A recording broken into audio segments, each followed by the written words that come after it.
Hi, it's Dean Stewart, founder of The Thinking Revolution and also founder of the Exceptional Leader University.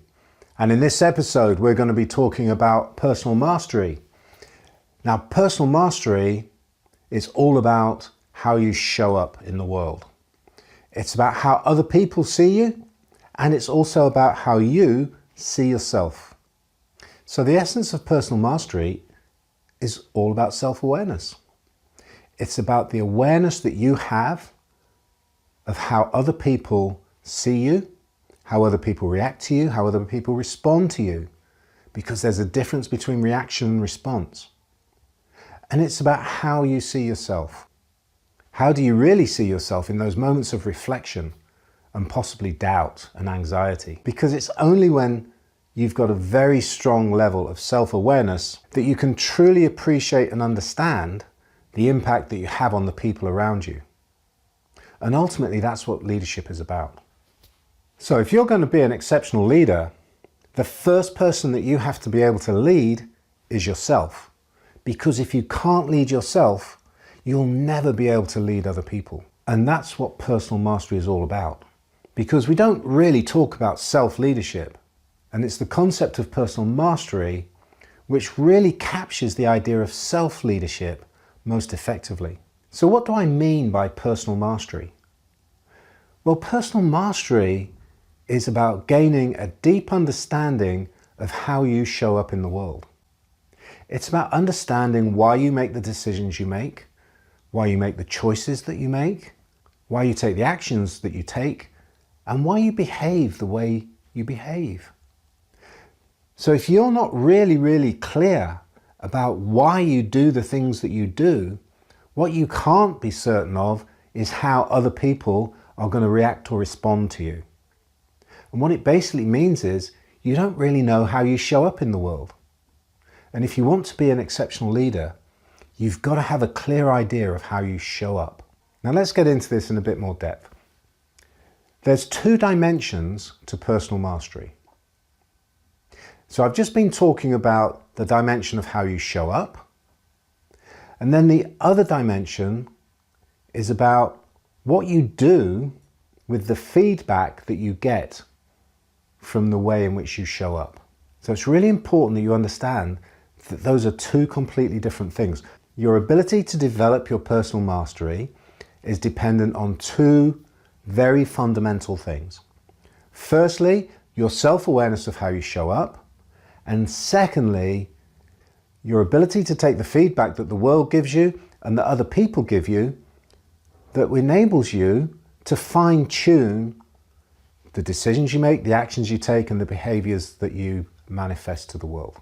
So in this episode, what we're going to be looking at is the first of those dimensions, which is how you show up. Now, there are three distinct levels to the way in which you show up in the world.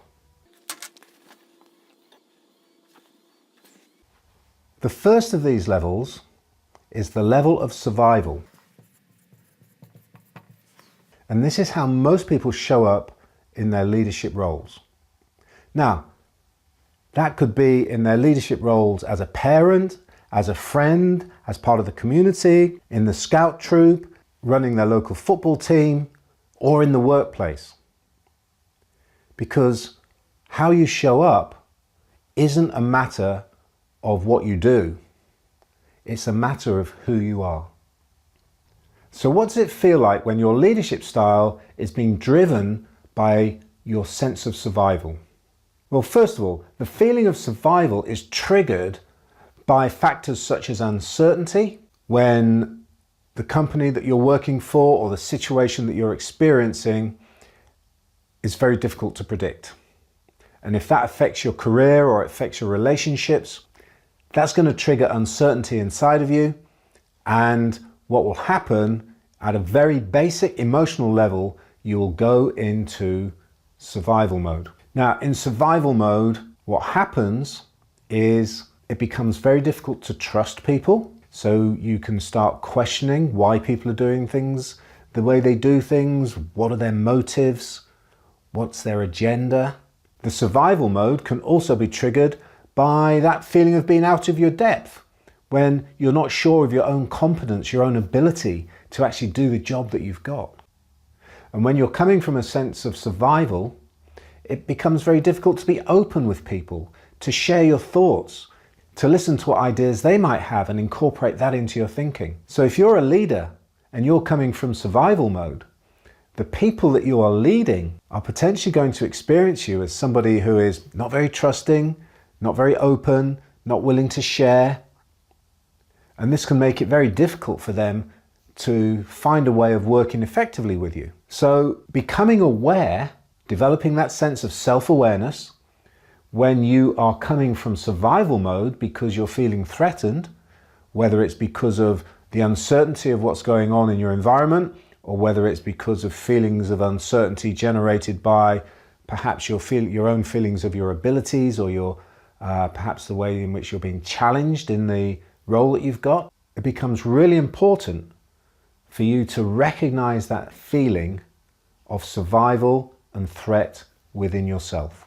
Because it's only with that level of awareness that you're going to be able to make some conscious choices and ensure that you don't exhibit the behaviors that people find difficult to work with. The next level, above the level of survival, is the level of thriving. Now you reach the level of thriving when you become really, really good at survival. That sense of thriving comes from feeling in control. It comes from a feeling that the material needs that you have in life for security, of having a nice home, having sufficient income, having a safe and secure family environment, being able to do the things that you want to do, like go on holidays or maybe have a nice car, eat out, whatever it might be for you, that all these things are within your financial abilities and within your emotional abilities as well. So the sense of thriving very much comes from a sense of control and being on top of things. Now, when you have this sense of thriving, it's still possible to exhibit many of the behavioral traits of somebody who is in the survival mode. Because if you are achieving this sense of thriving through that sense of control, then it's quite possible that you're still going to find it difficult to trust people, that you're still not being very open with them, that they find it difficult to communicate with you. However, what underpins the ability of anyone to move from that sense of survival to the sense of thriving is the ability to deliver results. So it's most definitely possible to be working at the level of thriving, to be feeling good about things, but actually still not being an exceptional leader. And the other thing about being in that level of thriving is it's very easily threatened if the level of uncertainty increases even more, either through circumstances in the working environment changes, or circumstances in the home environment changing, or perhaps more responsibility being put on your shoulders. Then it's very easy to slip back down from thriving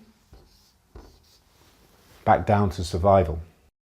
So again, the skill that you've got to develop is that skill of self-awareness. Because the objective and the place that we're all trying to get to become exceptional leaders is this level here, the top level. And at the top level, you are leading from your sense of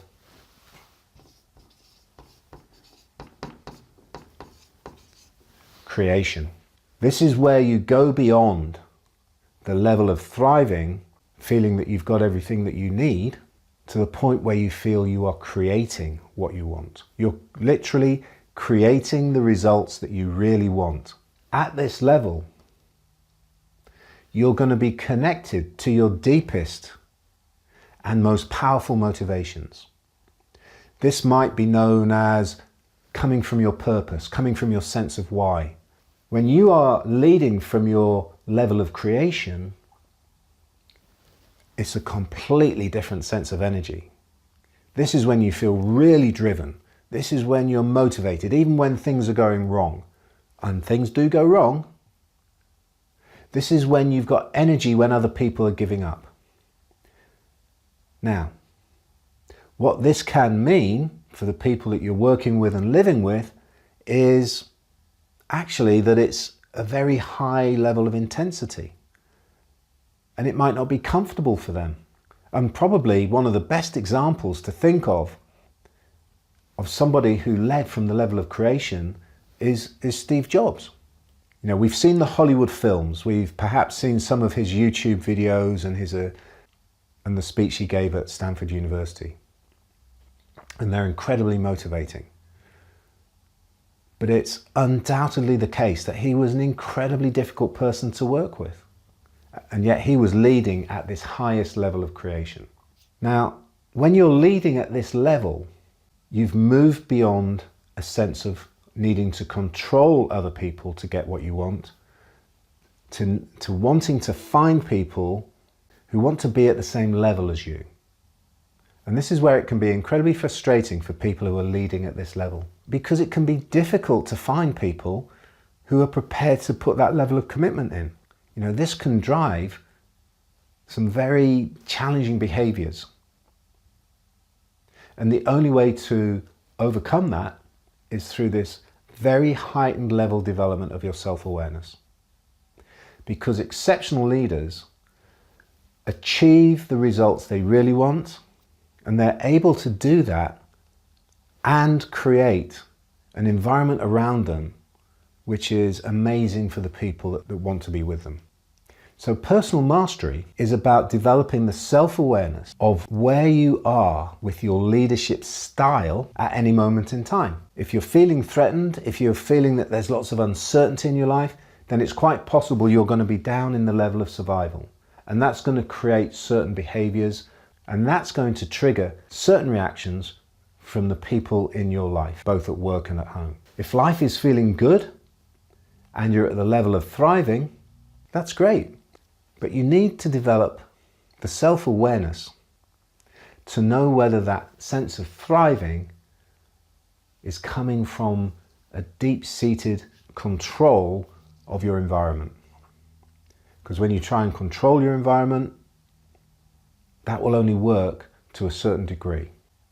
Ultimately, what you're looking for is to get to the highest level, leading from your level of creation, where you're surrounded with people who are motivated like you, who feel the same things as you, have the same drive as you, and then you can really connect to them. That's when you can let go of the trust issues. That's when you can become more open with them. That's when you'll share. That's when you'll feel that you want to collaborate with people. And when you collaborate with people, that's when you can create even more than you can on your own. So there's no real exercise that goes with this module beyond the development of the self-awareness that will allow you to pick up within yourself when you're leading from your level of survival, or if you've moved to that sense of thriving and control, or you've been able to move beyond that up to the level of leadership from creation, and by that deep connecting sense of purpose. So I hope you've enjoyed this video. If you have, give me a thumbs up below, leave a comment. I always like to get comments, and I'll see you in the next video where we'll be talking about the second dimension of personal mastery, which is about how you accept feedback, and what that leads to is your ability to apply leverage, your ability to adopt learning, and your ability to evolve and become an exceptional leader.